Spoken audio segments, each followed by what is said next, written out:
gars yi coupe du monde bi yegsi na ba noppi le compte à rebours est lancé maa ngi gis ñu bari di def ay J moins temps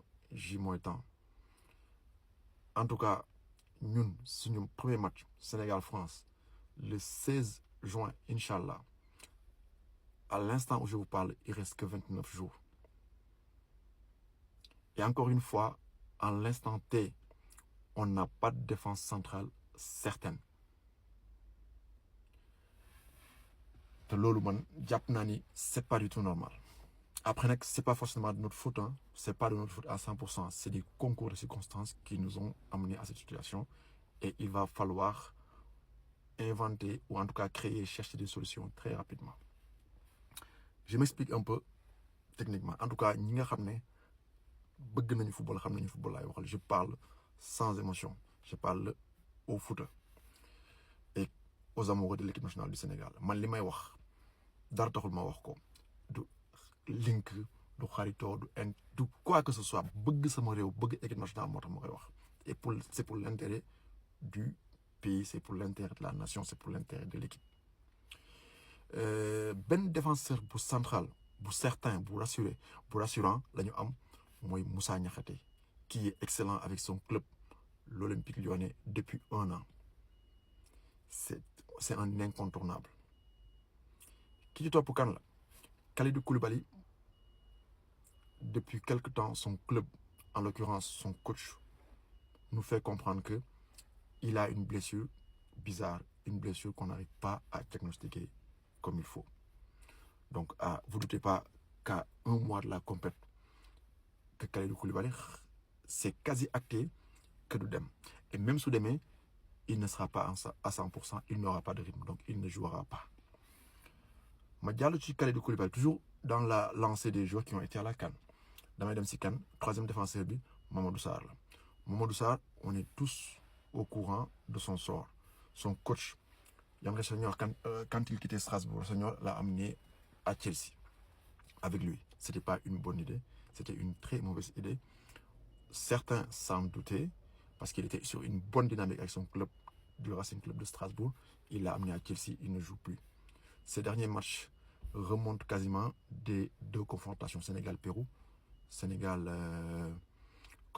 Sénégal-Pérou, Sénégal-Gambie. Et je pense que même apparemment il a joué contre le PSG, mais je ne sais plus si le match contre le PSG c'était avant ou après. Bref.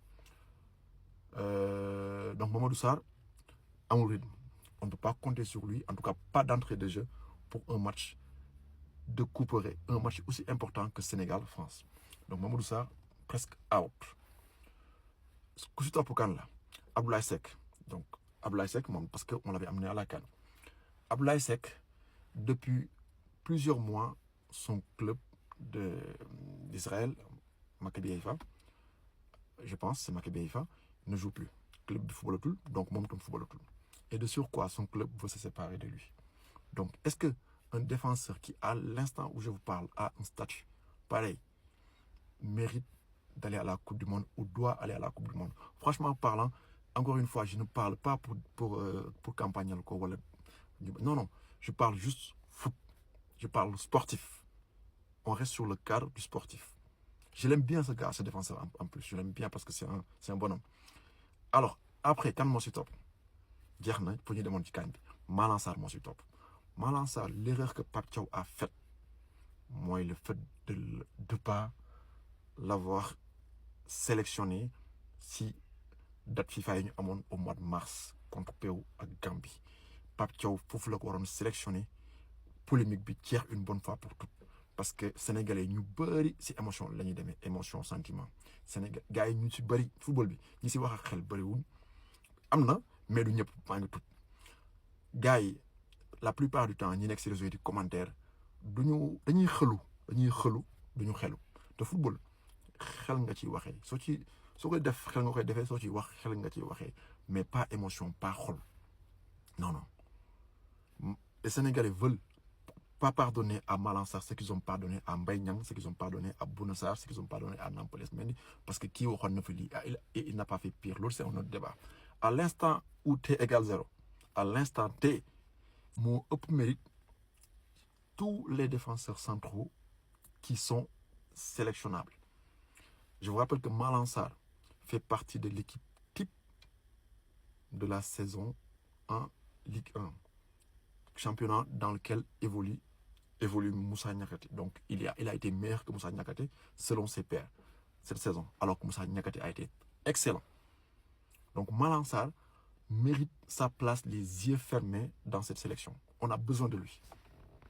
Seulement, Malang Sarr ne résout pas le problème du Sénégal. On a besoin de lui, mais il règle aussi le problème. Parce que Malang Sarr est un défenseur gauche. Il joue au même poste que Moussa Niakhaté, qui est aujourd'hui notre homme de base en défense centrale. Malang Sarr est son concurrent direct. Parce que Malang, dans une défense plate, il joue à gauche. Dans une défense à 3 avec des pistons, il joue à gauche. C'est le côté de Moussa Niakhaté. Et deux gauchers en défense centrale, il se marcherait dessus, ça serait compliqué. De toute façon, ce n'est pas possible de jouer avec deux gauchers. Donc, quand moi, c'est moi, Moustapha Mbow. Mais aujourd'hui, Moustapha Mbow m'a fait une excellente saison avec son club du Paris FC. 8 fois, si je ne me trompe pas, dans l'équipe type de la semaine en Ligue 1. C'est pas rien. C'est pas donné à tout le monde, ça. Seulement, son problème, lui, c'est le manque de background, c'est le manque d'expérience, c'est le manque de bouteille internationale. Est-ce qu'un défenseur qui n'a aucune expérience internationale, tu vas le faire jouer pour un match aussi important que Sénégal-France ou un match aussi important que Sénégal-Norvège? J'attends vos réponses en commentaire. Légui, si li ma leen waxal ni yëpp, je voudrais que yéen ngeen jox ma ban défense centrale suñ demoon tey jii ni coupe du monde, ban défense centrale ngeen di aligné, ban paire centrale ngeen di aligné, sachant qu'on joue avec une défense plate, donc à 2 défenseurs centraux. J'attends vos réponses en commentaire. En tout cas, c'est très compliqué.